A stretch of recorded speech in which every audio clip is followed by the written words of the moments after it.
በገዛ አያቴ ተደፍሬ ነው የወጣሁት። በጣም ብዙ መከራዎችን አሳልፌያለሁ። ሰውነቴ ላይ ብዙ ጠባሳ አለ። ራሴን ለማጥፋት የሞከርኩባቸው ጊዜያቶች ነበሩ።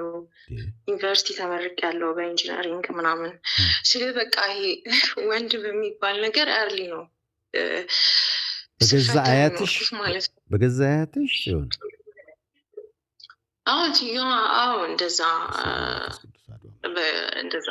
እንትን ብሎብኛል። በልጅነት ነው የወጣሁት። ብቻ ምን ማለት ወደ ብዙ ነገር ነው ያሳለፍኩት። ሰይፉ በወንድ ብዙ ተፈትኛለሁ። ነው የሚያበቃው 29 ዓመት እስኪሞላኝ በወንድ ብዙ ነው የተፈተንኩት። ብዙ ያባ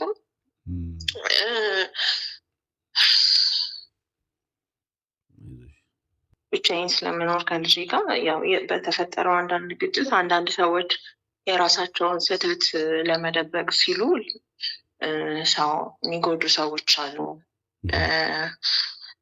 ዝናና ስም ብቻ ያላቸው ነገር ግን እንደዚህ ህሊናቸውን የረሱ ሰዎች አሉና እኔ ያጋጠመኝ እንደዛ አይነት ሰው ነው እና በተደጋጋሚ ያስፈራራኛል በማናጀሩ በኩል ምናምን እና በቃ ህፃን ልጅሽን ማሳደግ አትፈልጊም ምናምን ነው የሚለው። በስራ አጋጣሚ ነው ያወቅኩት። ግን በቃ አቢዩዝ ያደርገኝ ነበር በጣም እና በጣም ትልቅ ሚዲያ ላይ ምናምን ትልቅ ስም ነው ያለው። በቃ የተከበረ ስም ነው ያለው ምናምን። ማንም ሰው እንደዚህ ሊጠረጥረው የሚችለው አይነት ሰው አይደለም። ግን በቃ ሌላ ፐርሰናሊቲ ነው ያለው ምናምን። እኔም ደግሞ ስቀርበው እንደ ጥሩ ሰው ነበር መጀመሪያ የቀረብኩት። ያው በስራ አወቅኩት። ከዛ ደግሞ ባለው ባክግራውንድ ጥሩ ሰው ነው በሚል ነበር የቀረብኩት። ግን በጣም እንደዚህ በተገናኘን ቁጥር በጣም አቢዩዝ ያደርገኛል ምናምን። እዛ አሁን ደግሞ እነዛን ነገሮች እንዲያቆም ለሴት ልጅ በአጠቃላይ በእኔ ምክንያትም ሌሎች ሴቶችንም እንደዚያ የሚያደርግ ከሆነ ማቆም እንዳለበት፣ ሴት ልጆች እንደዚህ አቢዩዝ ማድረግ እንደሌለበት ምናምን ስነግረው ማናጀሩ ደወልና ልጅሽን ማሳደግ ከፈለግሽ አርፈሽ ቁጭ በይ አይነት ነገር በቃ እንደዛ አይነት ማስፈራሪያ ሲያደርጉኝ ፈራውና ፖስት አደረግኩት የቪዲዮ። ምንድነው የጸብ መነሻ ነበረ ወይስ? የጸብ መነሻ ነበራችሁ ሲሆን ምንም አይነት የጸብ መነሻ አልነበረንም። ግን እንደነገርኩ ይሄ ሁሉንም ነገር በኃይሉ በዝናውና በገንዘቡ የሚያደርግ ሰው ስለሆነ ለሱ ሁሉም ነገር ኖርማል ነው እንጂ የጸብ ቫይብ ምናምን የለውም።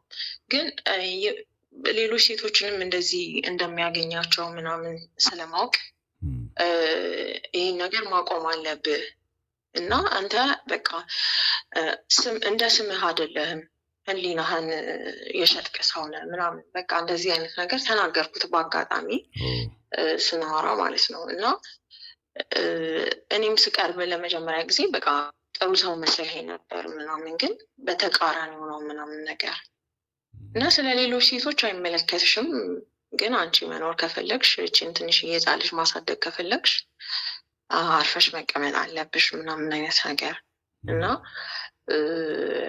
በተገናኘን ጊዜ ደግሞ ሳልፈልግ እንደ መድፈር ሙከራ ሁላ አድርጎብኝ ነበረ እና በትግል ምናምን ነው ከላይ ላይ ያነሳሁት እና ያንን ነገር ምናምን አንስቼበት ነበረ።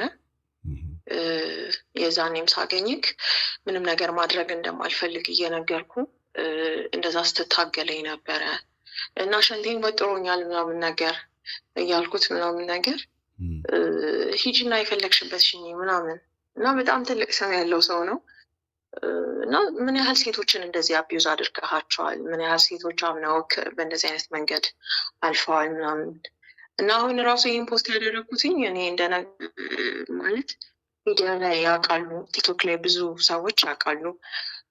የመጣሁበት መንገድ ቲቪ ላይ ምናምን ሆስት አደርግ ነበረ፣ መቄዶንያ ሰራ ነበር ምናምን እና በሰራቸው አጋጣሚዎች በሙሉ አቢዩዝ ስደረግ ነው የኖርኩት ህይወቴ ሙሉ እና የሆነ ስራ ጀምራለሁኝ እዛ የስራ መንገዴ ላይ በቃ እንደዚህ አይነት ነገር ያጋጥመኛል ምናምን ከዛ አልፈዋለሁ ምናምን እና በቃ ይሄ ሴት መሆኔ እስከሚያስጠላኝ ድረስ ምናምን ለምን እና በቃ የሆነ ይሄ ሰሞን እንደውም በቃ ሳለቅስ ነበረ እና በቃ በእንደዚህ አይነት መንገድ ደግሞ ትፈራለህ። አንዳንዴ ሴቶች እንደዚህ ተደረጉ እንደዚህ ሆኑ ምናምን ሲባል ሚዲያ ላይ ትሰማለህ።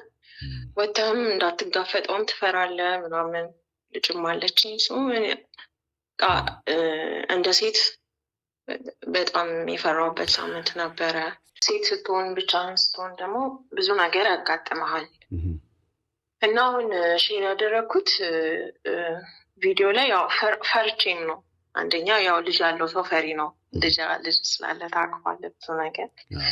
ሰላም እንዴት ናችሁ? ደህና ናችሁ? ከትላንት ጀምሮ በጣም ብዙ ሰዎች ስትደውሉልኝ ነበር፣ ኢንቦክስ ስታደርጉልኝ ነበር። ኢንስታግራም ላይም ከሀገር ውስጥም ከሀገር ውጭም ደውላችሁልኛል። እኔና ልጄ በጥሩ ደህንነት ላይ ነው የምንገኘው። አሁን ያው ጉዳዩን የሚመለከተው አካልና ሌሎች ሰዎችም እየተነጋገርንበት ነው። ግን እኔ በጣም ደህና ነኝ፣ ልጄ በጣም ደህና ናት። እግዚአብሔር ይመስገን። ስላሰባችሁልኝ ነገር በጠቅላላ አመሰግናለሁ። እናንተ ከጎኔ ስላላችሁ፣ ስላበረታችሁኝ፣ አይዞች ስላላችሁኝ እግዚአብሔር ያክብርልኝ። ሁላችሁንም አመሰግናለሁ። ደህና ነን እኛ በጣም።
ሁላችሁም አመሰግናችኋለሁ፣ እወዳችኋለሁ።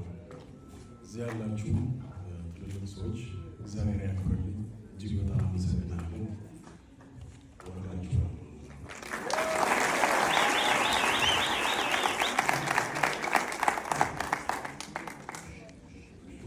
እናመሰግናለን። ወደ ቦታቸው በክብር ሸኙልን።